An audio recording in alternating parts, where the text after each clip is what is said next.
Now let's turn our attention to the UK, where the riots show no sign of dying down. They began in the seaside town of Southport last week after the brutal stabbing there left 3 young children dead. The children were murdered by a British national, a 17-year-old of Rwandan heritage who was born in Wales. But this attack sparked nationwide anti-Muslim riots. The police say that the attacker had no known links to Islam, but the British rioters do not believe that. They have chosen to believe the rumours that they heard online about the attacker being a Muslim migrant. And that is why the riots began. The rioters have been targeting mosques and hotels being used to house asylum seekers. Both these groups are terrified. They're afraid of being attacked. The Muslim communities are terrorized. If I'm going to use the word, they are terrorized. They fear for their safety. They fear that they cannot go out. They fear that anything could happen. Like we saw that taxi drivers have been attacked. So people cannot really go and do their day-to-day job realistically, because Uber drivers have been attacked, taxi drivers attacked, women are threatened, mosques vandalized. And this is becoming the kind of, in the last few days, the activity that is happening on a daily basis across different regions. I feel very stressed and it's very distressing moment in our life. We've never seen this kind of far-right group active against anti-immigrant. So we are living fear and anxiety. This could be, anything could happen to us, and we are living fear. The British police force has been trying to stop the rioters, but they don't seem to have the numbers, and now they're also dealing with counter-protesters. These were the scenes from Plymouth yesterday. It's a city in southwest England. The two groups faced off against each other. There were the anti-Muslim, anti-immigrant rioters on one side and the counter-protesters on the other. You can hear them chanting slogans of unity. Referendum on immigration.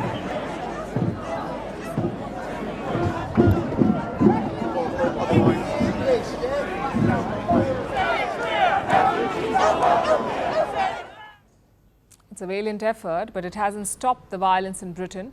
While this was going on in Plymouth, here's what was happening in Belfast, in Northern Ireland. Rioters set buildings and various objects on fire using petrol bombs. They were also throwing these bombs and other objects at the police. It's a massive failure of law and order. Britain's Prime Minister Keir Starmer is scrambling to come up with a solution. First is we will have a standing army of specialist officers, public duty officers, so that we'll have enough officers to deal with this where we need them. We'll ramp up criminal justice. There have already been hundreds of arrests. Some have appeared in court this morning. I've asked for early consideration of the earliest naming and identification of those involved in the process, who will feel the full force of the law. And thirdly, I've been absolutely clear that the criminal law applies online as well as offline, and I'm assured that that's the approach that is being taken. Starmer plans to set up a standing army of specialist officers. British courts will sit for all 24 hours of the day. They will work around the clock to sentence the rioters. About 400 people have been arrested so far. They could face up to 10 years in prison. Jail capacity in the UK has been increased to make room for all the rioters and for the people instigating the riots online. One man has already been charged for hateful Facebook posts. And that is what Starmer meant when he said that criminal law applies both online and offline.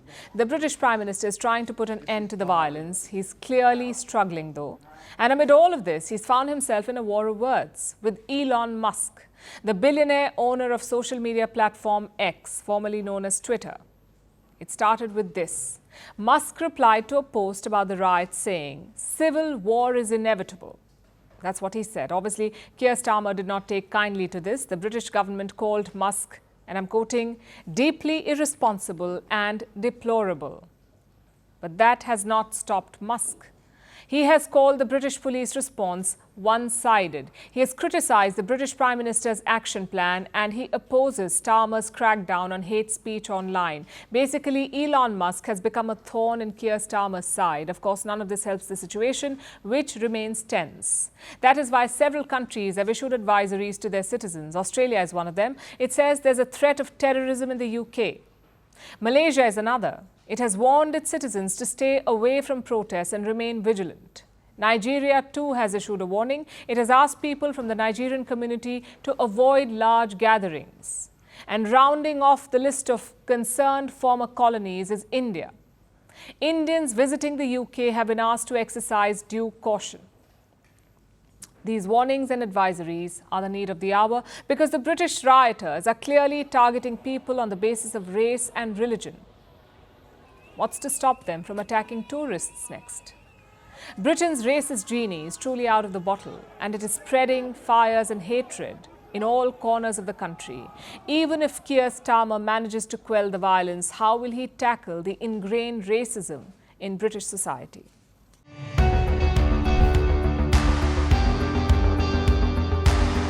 Across continents, one powerful news source.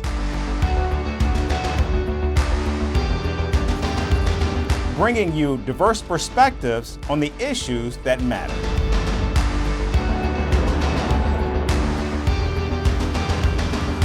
We go beyond the boundaries to give you that little extra about every sporting moment.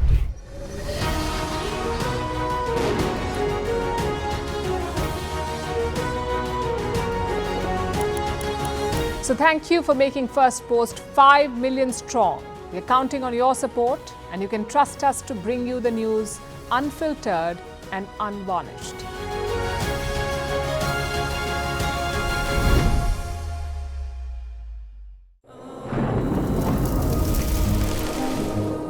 Climate change is on our doorstep.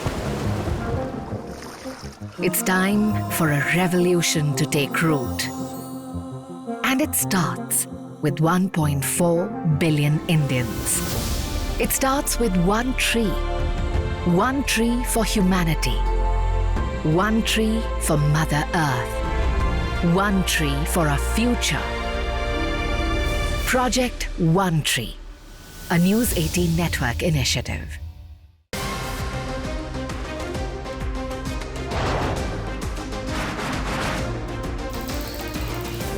On the show today, the T20 World Cup bandwagon has moved across to the West Indies. What can we expect from this? Hello, I'm Alison Green, coming to you from Durban, South Africa. Today we have a special show. We start with a report on India's shifting nuclear posture. For the first time since India officially became a nuclear power. Hello and welcome to Firstpost America. I'm Aaron Ham, coming to you live from the nation's capital, Washington, D.C.